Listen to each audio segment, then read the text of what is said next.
দক্ষিণ হালমাৰা মানকাছাৰ জেলাৰ পূৰ্ণাঙ্গ জেলা গঠনেৰ দাবিত ৰাইজৰ প্ৰতিবাদ।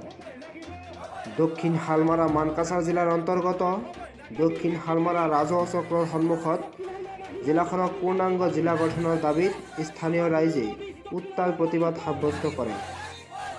প্ৰাপ্ত বাতৰি মতে আজি পুৱা 11 বজাত কৃষক মুক্তি সংগ্ৰাম সমিতিৰ জিলা সাধাৰণ সম্পাদক তথা গুৱাহাটী উচ্চ ন্যায়ালয়ৰ অধিবক্তা আনিছুৰ ৰহমানৰ নেতৃত্বত সৰ্বদলীয় 2 শতাধিক ৰাইজে দক্ষিণ হালমাৰা ৰাজহ চক্ৰৰ সন্মুখত একত্ৰিত হৈ হাতে হাতে প্লেকাৰ্ড লৈ অসম চৰকাৰ হাই হাই দক্ষিণ হালমাৰা মানকাছাৰ জিলা পূৰ্ণাংগ ৰূপত গঠন কৰক, আমাৰ জিলাৰ কাৰ্যালয় ধুবুৰীৰ পৰা স্থানান্তৰ কৰক আদি বিভিন্ন শ্লোগান দিয়াৰ লগতে দক্ষিণ হালমাৰা মানকাছাৰ জিলাখন চৰকাৰে 4 বছৰ পূৰ্বে ঘোষণা কৰে যদিও আজিলৈকে জিলাখনত উপায়ুক্ত কাৰ্যালয় আৰু আৰক্ষী অধ্যক্ষৰ কাৰ্যালয়ৰ বাহিৰে আন কোনো বিভাগৰ কাৰ্যালয় জিলাখনত নথকাত আৰু জিলাখনৰ সকলোবোৰ কাৰ্যালয় ধুবুৰী জিলাত চলি থকাৰ অভিযোগ তুলি দক্ষিণ হালমাৰা মানকাছাৰ জিলাৰ সকলো কাৰ্যালয় জিলাখনত স্থাপনৰ দাবী জনাই প্ৰতিবাদ সাব্যস্ত কৰে।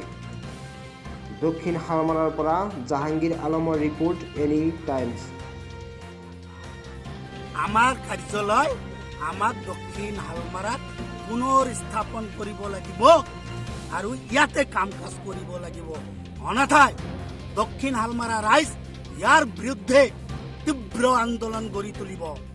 কি কাৰ্যালয় বৰ্তমান ধুবুৰীত আছে?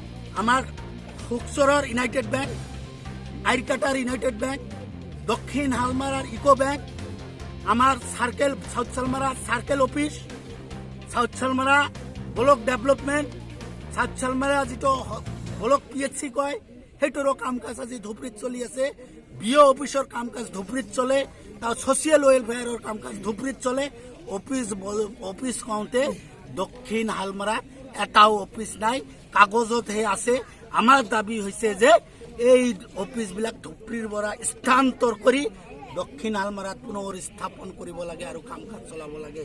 জিলা ঘোষণা কৰাৰ 4 বছৰ হ'ল, হয়। কিবা কাৰ্যালয় পাইছে না জিলা পৰ্যায়ত? জিলা ঘোষণা কৰাৰ পিছত আমি SP অফিচ পাইছোঁ, DC অফিচ পাইছোঁ, নতুন কৰি জিলা পৰিষদ অফিচ দিছে। তাৰ আৰু যে হৰ্টিকালচাৰ, এগ্ৰিকালচাৰ, DTO অফিচ, এটা ছেছন কোৰ্ট, এইবিলাক আজি এটাও পোৱা নাই। পূৰ্ণাংগ অৱস্থাত জিলা হোৱা নাই। আমাৰ দাবী হৈছে চৰকাৰক দৃষ্টিগোচৰ কৰিব খুজিছোঁ যে আমাৰ জিলাটো অতি সোনকালে পূৰ্ণাংগ অৱস্থা কৰক আৰু ফকীৰগঞ্জৰ যিটো চাব ডিভিজন প্ৰপ'জাল আছে, ফকীৰগঞ্জৰ নামত অতি সোনকালে এটা চাব ডিভিজন ঘোষণা কৰিব লাগে। আৰু জিলা দক্ষিণ মানকাছাৰ জিলাৰ বাট পথৰ অৱস্থা কেনেকুৱা? বাট পথৰ অৱস্থাটো এনেকুৱা অৱস্থা, এটা মানুহ যদি গুৱাহাটীত যায় দক্ষিণ হালমাৰাৰ পৰা, সেই মানুহটো গুৱাহাটীতকৈ ভলনি তুলিব লাগে। ভলনি নলগালে এই মানুহটোৰ অৱস্থা ঠিক নাথাকে। তাৰমানে এনেকুৱা দূৰ অৱস্থা ৰাস্তা। আৰু কথাটো হৈছে আমাৰ অসমেদি আমাৰ কোনো ৰাস্তা নাই। আমি যাব হ'লে মেঘালয় দি যাম। আমি সৰ্বানন্দ সোণোৱাল চৰকাৰক কৈছোঁ, আপোনাৰ লাজ নালাগে? আপোনাৰ ৰাইজ আজি মেঘালয় দি অহা যোৱা কৰে। অতি সোনকালে আমাক ফকীৰগঞ্জৰ পৰা শুকচৰলৈকে এটা ৰাস্তা আপুনি যিটো দিব খুজিছিল, এইটো অতি সোনকালে কাম কাজ আৰম্ভ কৰি দিয়ক। দক্ষিণৰ ভিতৰুৱা এটা PWD ৰুট আছে গড়কাপ্তান বিভাগৰ, হাতীমাৰীলৈকে যোৱা। ঘৰটোৰ অৱস্থা কেনেকুৱা? ঘৰটোৰ অৱস্থা আমি চিনিয়ে নাপাওঁ কোনটো অৱস্থা ৰাস্তা আছে। এনেকুৱা অৱস্থা তাতে পুখুৰী হৈছে, মাছ মাৰি মানুহ খাই আছে। ঠিক আছে। क्या हो रहा है? आज देखिए हमारा ये जो नया डिस्ट्रिक्ट है साउथ चलमा मानकाचर, यहाँ का ऑफिस जितना भी है ये हमारा शिप एक्चुअली हाथसिंगमेरी मानकाचर ये डिस्ट्रिक्ट में होना चाहिए। इसका ऑफिस जो है ब्लॉक PHC मेडिकल डिपार्टमेंट का है, ये सर्कल ऑफिस है, ये BO ऑफिस है, ये ITI कॉलेज है और बैंक है, 3 बैंक है, UCO bank, HDFC bank, central bank, ये भी है। ये लोग धुबरी में शिफ्ट हो रहे हैं। तो हम लोग का यही डिमांड है कि हम लोग का ये जो फुलफिल डिस्ट्रिक्ट है साउथ चलमा मानकाचर नया डिस्ट्रिक्ट डिक्लेयर कर दिया है कांग्रेस सरकार ने। आज ये रनिंग रूलिंग पार्टी BJP सरकार ने इसने क्या किया? अभी तक हमें फुल फ्लेजेड डिस्ट्रिक्ट नहीं दिया। हम लोग का जो ऑफिस है ये ऑफिस धुबरी में शिफ्ट हो गया। तो हम लोग का पब्लिक का डिमांड यही है कि इमीडिएट ये जो ऑफिस है इसको हम यहाँ पे सलमारा में शिफ्ट करना है। तो इसलिए आज हम लोग दक्षिण सलमारा जो मानकाचर का जो पब्लिक है, हम एक डिप्यूटेशन किया फ्रंट ऑफ सर्कल ऑफिस। हमारा डिमांड सरकार को मानना पड़ेगा कि इमीडिएट यहाँ पे देना पड़ेगा। और एक बात है हरबंदर होनवाल साहब हमारा साउथ चलमा मानकचर में आया था।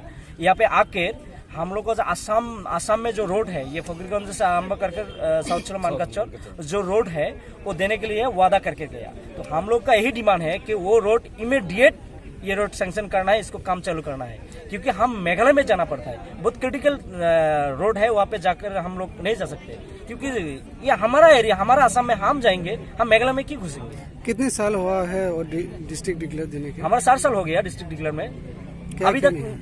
अभी तक कुछ नहीं, सिर्फ डीसी ऑफिस है, एसपी ऑफिस है, अभी नया है जिला परिषद का थोड़ा सैंक्शन हुआ है, डीटी ऑफिस नाम में है, नहीं कोई काम नहीं है। कितना ऑफिस होना चाहिए?